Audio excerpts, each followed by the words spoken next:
What's up, Paul? This is John Martin coming to you live from the underground workout dungeon where I've just completed my workout for today. Pretty good one. You can see I'm a little bit all messed up here, sweating real good.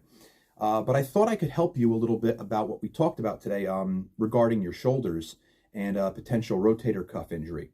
I have quite a bit of experience myself with shoulder injury, having been a wrestler, and now an overhead lifter. I actually have severe damage to my left shoulder. I didn't tell you that.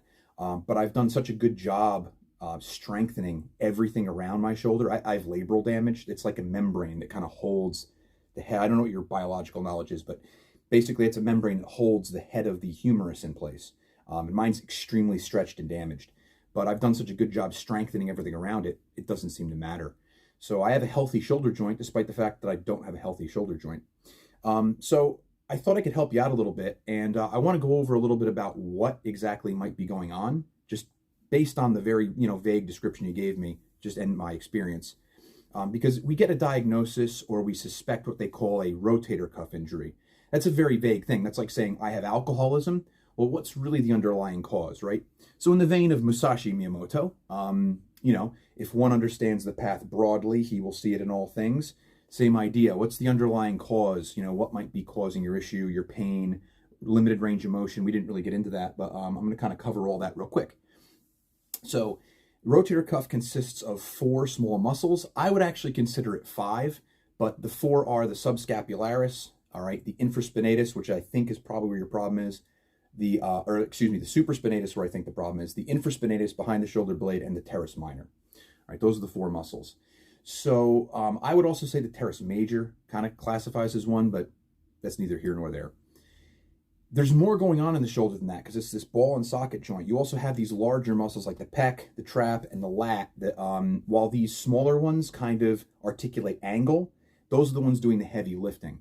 So sometimes we have flare-ups in these smaller muscle groups because the big ones are at an imbalance. And what I mean by that is if you do a lot of pushing, right, and you don't do a lot of pulling, or vice versa, or maybe you have very jacked up traps because you have a weakness in your lats or something to this effect, right?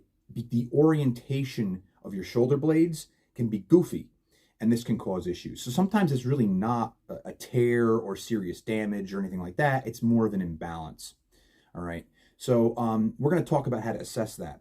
All right. Now, beyond that, what I want to just explain to you is what's typically common when people have a shoulder, a rotator cuff issue. Usually it's what they call impingement.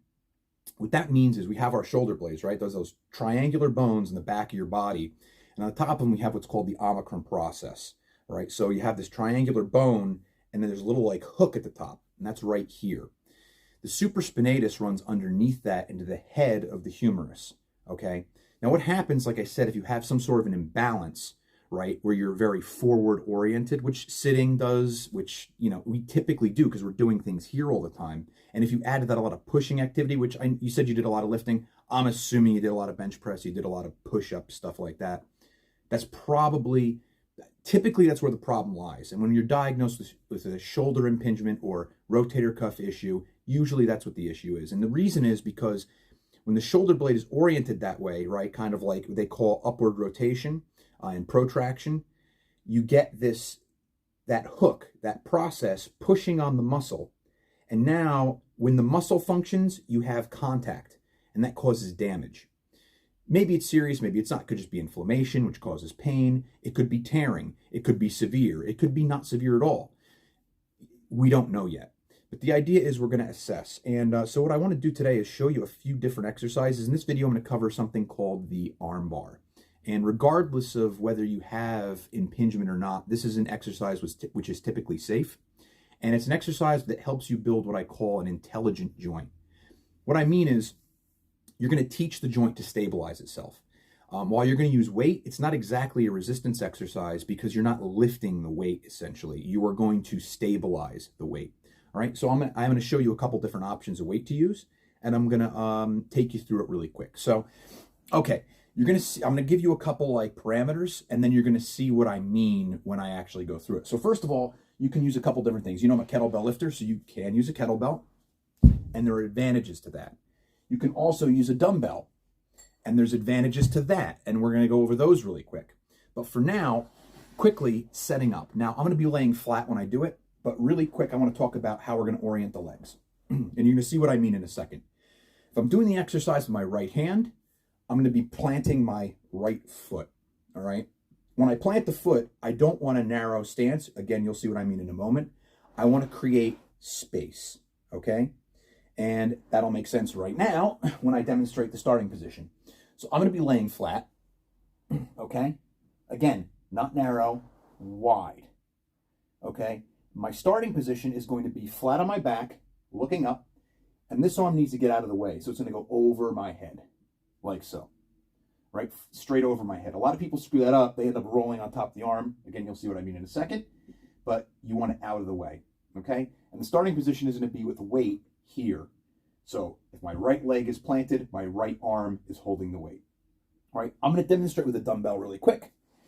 When you set up, don't be goofy. Don't lift it up like this or something, because now your shoulder's already fucked up. We don't want to cause further damage. You're going to grab it with both hands, secure it. All right, be careful. Roll with it. Okay?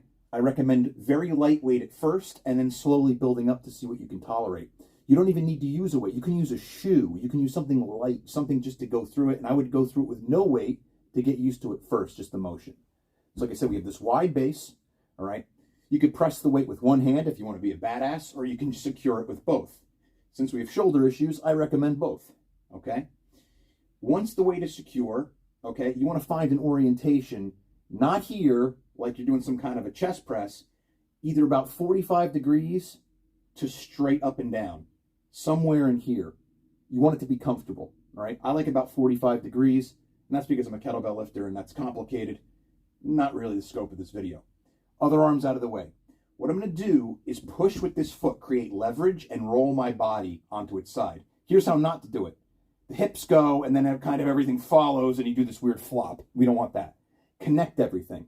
Hips through the core to the shoulders. So the core is tight, right? Everything rolls together. I push with this foot, everything rolls onto my side. I stack myself. Now, my shoulder through my torso to my other shoulder is a straight line, okay? When you first do this, this arm is going to be weird. Be careful. Like I said, start with light weight. It's going to be shaky because those muscles are not going to be firing properly. Over time, you will build stability, and it'll happen relatively fast. Once you're here, secure that position, okay? You're going to take that leg that you created the leverage with, and you're going to step it over, okay? From here, you could do a couple different things, because now you have a wide base of support.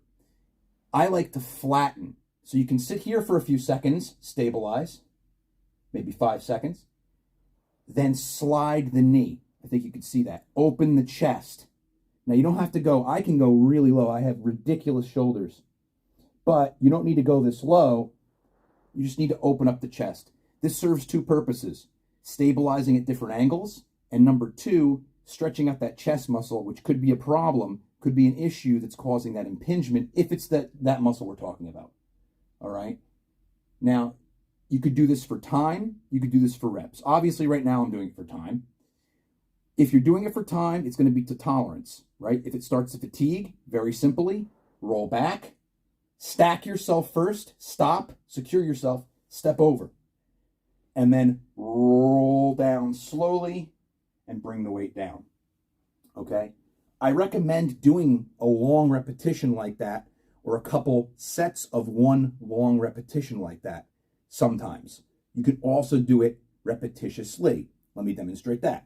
Secure, and I'll do it more of a flow now at full speed. Weights overhead, roll, stack, knee over. If you want to stretch, stretch, come back, step over, and down. Reset. Again. So again, this would be more of a repetitious cycle.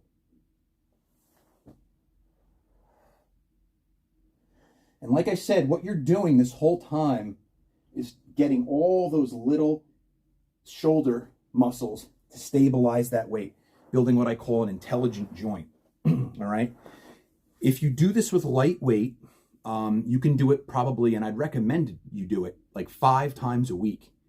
Doesn't need to be much. If you have some time in the morning, one day, do like 2 or 3 sets of repetitious work, 3 to 5 reps with light weight or what you can tolerate. The next day, do again 2 or 3 sets of 1 long repetition. See how long you can hold it before it fatigues. Now, again, you need to find a right weight. So, of course, start light, but see what you can tolerate. You want something that's actually going to force you to have to stabilize it. Real quick, the difference between tools. If you have access to a kettlebell, there's advantages.